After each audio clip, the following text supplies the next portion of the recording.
Okay, so I've publicly stated before that my favorite income ETF, and really just my overall favorite ETF, is Divo. But as of recently, I think I've changed my mind on that, and now it's my custom covered call ETF, which if I click into this, it's a mixture of the S&P 500 with an S&P 500 covered call ETF. And that's just my attempt at manually recreating XYLG, which covers half of the S&P 500 with at-the-money covered calls. Now, disclaimer, I still think Divo is a phenomenal ETF, and it has its own strengths when compared to XYLG, and it's currently my second favorite ETF. So I'm going to explain why I made that shift and I have a new favorite income-focused ETF. And as always, if you guys enjoyed the video, leave it a like, subscribe, it helps me out a lot with the YouTube algorithm.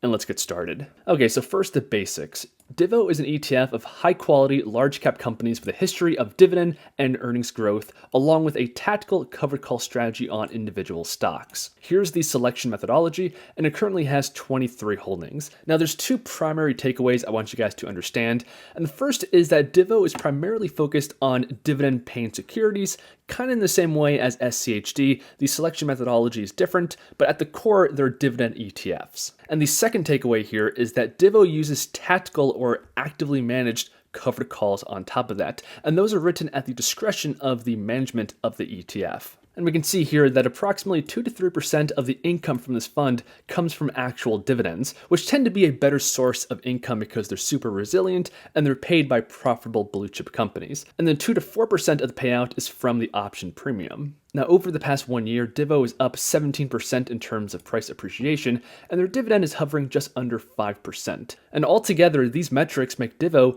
a super strong ETF. But even so, at the current moment, I prefer XYLG, and this is why. Okay, so XYLG follows a covered call or buy right strategy in which the fund buys the stocks in the S&P 500 index and writes or sells corresponding call options on approximately half the value of the portfolio. And that's why, if I come back to my portfolio, I was easily able to manually replicate this by just buying the S&P 500 and XYLD at a 50-50 split. It's extremely simple. Now, the important takeaways with XYLG is that it's systematic or has a more passive approach in comparison to Divo because it buys the S&P 500, which is an index, and it uses a systematic approach for the covered calls. When it comes to Divo, management handpicks all of these names as well as individually writes calls on the ones that they see most attractive. And there's absolutely nothing wrong with this, and so far it's had excellent performance, but XYLG has no human input. Over the past 1 year, XYLG went up almost 19%,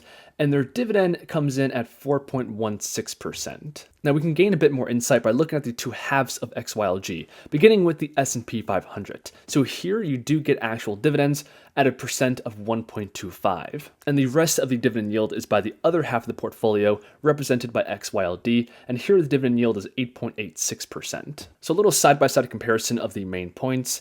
2 to 3% of the dividend from Divo is from actual dividend-paying companies, and with XYLG, approximately 1% is in the form of actual dividends. And the reason why this is important to me is because actual dividends are way more resilient and reliable and growing over time than income from covered calls. And the second major difference here is that Divo is actively managed, and XYLG is systematic and passive. And taking a look at their price performance side by side over the past 1 year, they've been extremely competitive with one another, with extremely similar dividend yields. Now, I do want to point out that we just went through a year where the S&P 500 went up 30%, which is extremely above the norm. And if the past performance of Cathie Wood and ARK Invest is any indication, anytime there's a year of extreme overperformance, it's usually followed by a year of underperformance. So we might be heading into that situation with the S&P 500 in 2022. And if that is the case, both Divo and XYLG will be even more attractive choices. And that comes down to the way covered calls work. So in a rising bull market, covered calls do limit your returns. But let's say in 2022, the S&P 500 levels out and kind of bobs up and down and ultimately ends the year flat, then this half of XYLG will have essentially zero return, just roughly 1% from the dividend. But this half will still have most of the covered call income, which comes in at roughly 8%. And Divo will have a similar experience, although because of the actively managed policy,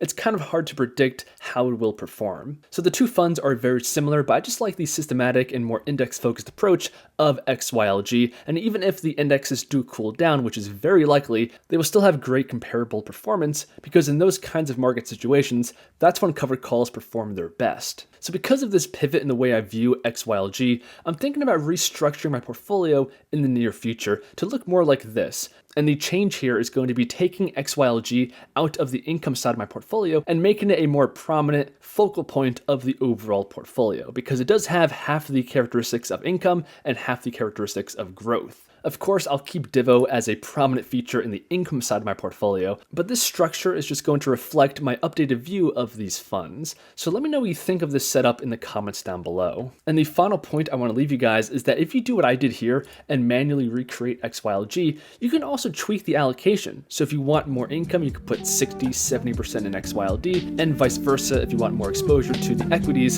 in the S&P 500. But that's going to be it for the video. Hope you guys enjoyed. If you did and you're still watching, you know what to do. Leave the video a like, subscribe to the channel, and I'll see you guys in the next one.